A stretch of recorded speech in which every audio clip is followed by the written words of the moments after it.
UFC 249, here we are in the bathroom doing it quarantine style to give you the good audio. UFC 249, I believe, is going to be a historic event in the history of the UFC. And not only the history of the UFC, I believe it's going to be a historic event in the culture in general. During this pandemic time, we have the UFC that is shooting to be the first sport essentially to open up during the pandemic. The lead up to this, Dana White and his team, the UFC has done a great job at finally getting this done. They've succeeded. It'll be a success on Saturday. Just want to share you some of the behind the scenes moments. Here we are before we take off to Florida. Not many people. First time I've gone through security when it's just been barren like this. I was the only one to walk up and go through it. And it was, not having to sit next to somebody on the airplane was kind of nice. But when I got to Charlottesville and did my transfer, I ended up getting on a smaller plane that my bag wouldn't even fit in the overhead compartment, had to hide it on the floor. And luckily, I had a 300-pound woman sit next to me. She helped shield my bag. I was good. So talk about social distancing. There was no social distancing on that plane. The airline, I thought it was funny that they said, due to social distancing measures, there will be no food served on the plane. And I turned to the big lady shielding my bag and said, I think the social distancing was thrown out the door. The plane was packed, we're sardines. And they just didn't want to give us our food. I wanted my food, I did not get it. I had to wait until I got to Jacksonville. That sucked.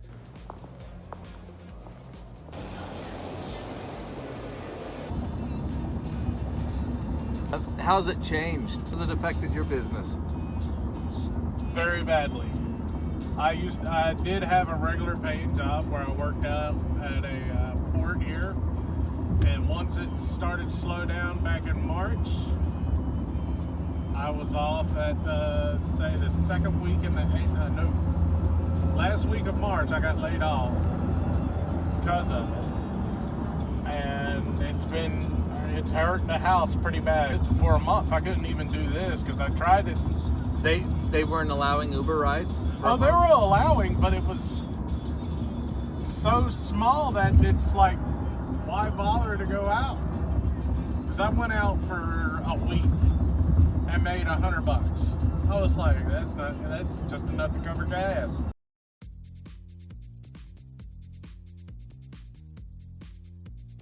When I got to the host hotel, the first thing is immediately you had to go check in and get tested.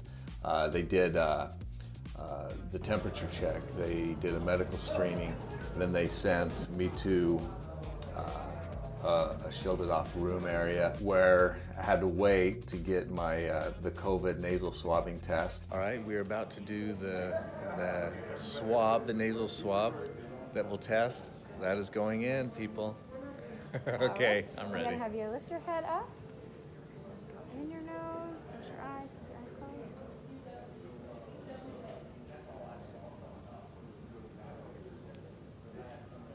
We're almost done. And we're done. Tastes like strawberries.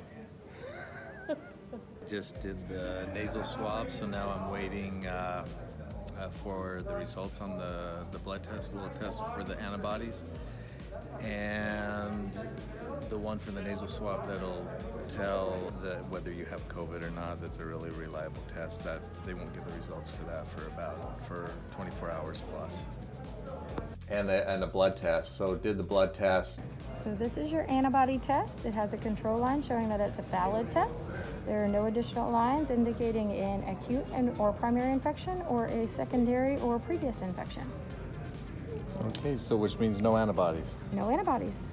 Then after, clearing through that you get a wristband, and you cannot be in the hotel with the fighters without the accredited wristband that shows that you've been tested, and you have to go through a testing every day. Not the nasal swab thing, but you have to go through a test every day. And so the UFC is the precautions that they're going through has been very good.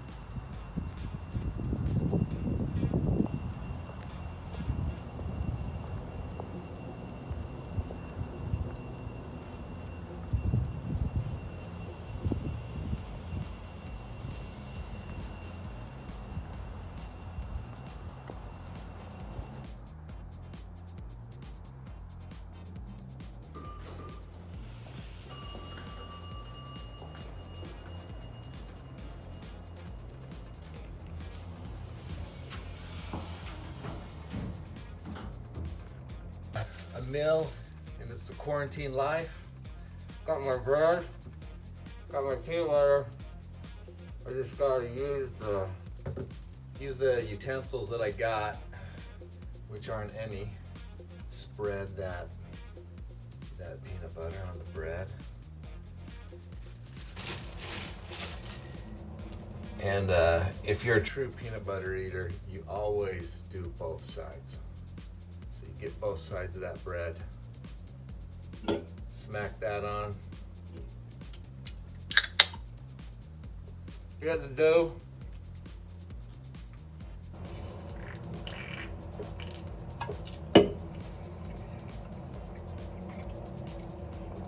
Set to go, man.